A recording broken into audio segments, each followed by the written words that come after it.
Bonjour à tous, c'est Kylian. On se retrouve aujourd'hui pour les 3 news de la semaine, au programme du biathlon, du football américain et du fitness.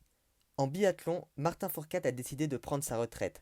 Le biathlète français se retire après 10 ans de compétition à haut niveau où il a pu se constituer un palmarès sensationnel. Martin Fourcade, c'est 82 victoires individuelles en Coupe du Monde, 11 titres individuels de champion du monde, 5 titres de champion olympique et 2 de vice-champion olympique.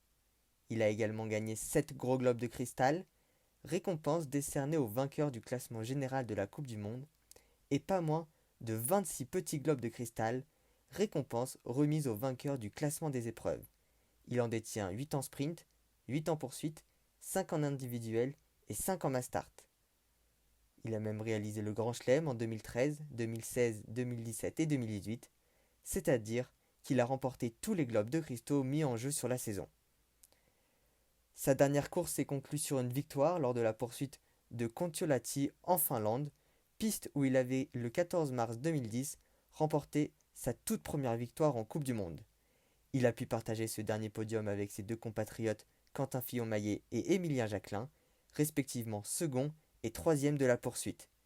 Il pourra maintenant se concentrer sur de nouveaux projets, et notamment le Martin Fourcade Nordic Festival, qui aura lieu à Annecy, samedi 29 et dimanche 30 août 2020. Cet épisode des 3 news de la semaine lui est dédié, une manière de le remercier pour toutes les émotions qu'il a pu nous procurer. En football américain, la nouvelle convention collective a été adoptée suite au vote des joueurs de la National Football League, de son acronyme NFL, le 14 mars 2020. Une convention collective est un accord écrit qui fait suite aux négociations entre l'organisation syndicale des salariés et l'employeur. Cette nouvelle convention collective prendra effet dès la saison prochaine, c'est-à-dire en septembre 2020 et pour une durée de 10 ans. Elle comporte 4 changements majeurs.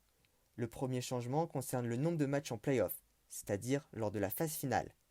Dans chaque conférence, une équipe sera ajoutée et par conséquent, seule la première équipe de chaque conférence de la saison régulière sera exemptée du premier tour éliminatoire, contrairement aux saisons précédentes où les deux premières l'étaient. De plus, en 2021, le nombre de matchs de la saison régulière pourrait même passer de 16 à 17. Cette augmentation du nombre de matchs en play-off est la raison du second changement majeur, la hausse des salaires. Les joueurs se partageront dès la saison prochaine 48% des revenus de la ligue face aux 47% jusqu'à présent, un partage qui pourrait aller jusqu'à 48,8% en cas de passage à 17 matchs en saison régulière en 2021.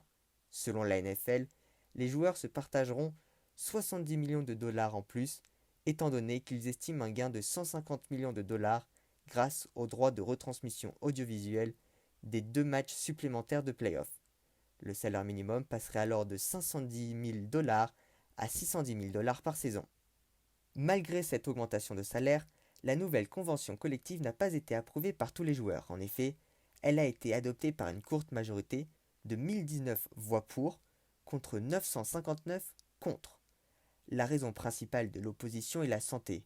De nombreux joueurs craignent que l'augmentation du nombre de matchs ait un impact négatif sur celle-ci. C'est ce qui explique le troisième changement majeur, le nombre de joueurs par équipe. L'effectif maximal des équipes passera de 53 à 55 joueurs et pour les jours de match de 46 à 48 joueurs. Enfin, le dernier changement concerne la consommation de marijuana. Les joueurs positifs ne seront plus sanctionnés. Néanmoins, les tests seront toujours réalisés afin de vérifier que les joueurs ne tombent pas dans la dépendance.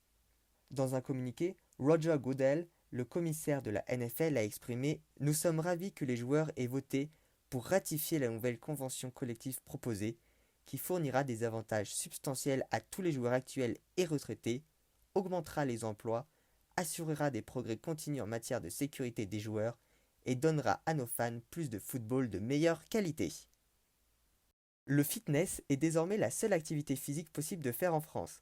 Comme vous le savez déjà, le PI est depuis mardi midi en confinement et dorénavant pour sortir, il faut se munir de l'attestation de déplacement dérogatoire trouvable sur le site du ministère de l'Intérieur et cocher la case correspondant au motif de la sortie. Cependant, un des motifs étant les déplacements brefs à proximité du domicile liés à l'activité physique individuelle des personnes, à l'exclusion de toute pratique sportive collective, et aux besoins des animaux de compagnie, beaucoup d'adeptes de la course à pied ont effectué leur sortie avec l'attestation en poche. Néanmoins, jeudi, le ministère des Sports a apporté plus de précision sur ce motif en énonçant 1 km, 2 km max. Il n'est pas question de s'éloigner de chez soi. La règle est au confinement pour tout le monde. Rappelez-vous que vous ne devez sortir que pour des urgences comme les courses ou votre santé. Un petit footing est possible pour votre équilibre, mais pas un 10 km. Il est obligatoire de faire du sport uniquement chez soi et pour cette occasion, le ministère des Sports a conclu un partenariat avec les applications B-Sport, MyCoach et GoVap afin de proposer gratuitement des séances d'entraînement de renforcement musculaire et de souplesse. Respecter les consignes sanitaires et le confinement en restant au maximum chez soi est important afin de se protéger du virus et de protéger les autres. C'est sur cette news que l'on se quitte, n'hésitez pas à liker et partager la vidéo si elle vous a plu, ainsi qu'à réagir dans les commentaires. Pour ma part, je vous donne rendez-vous dimanche prochain pour les 3 nouvelles news de la semaine.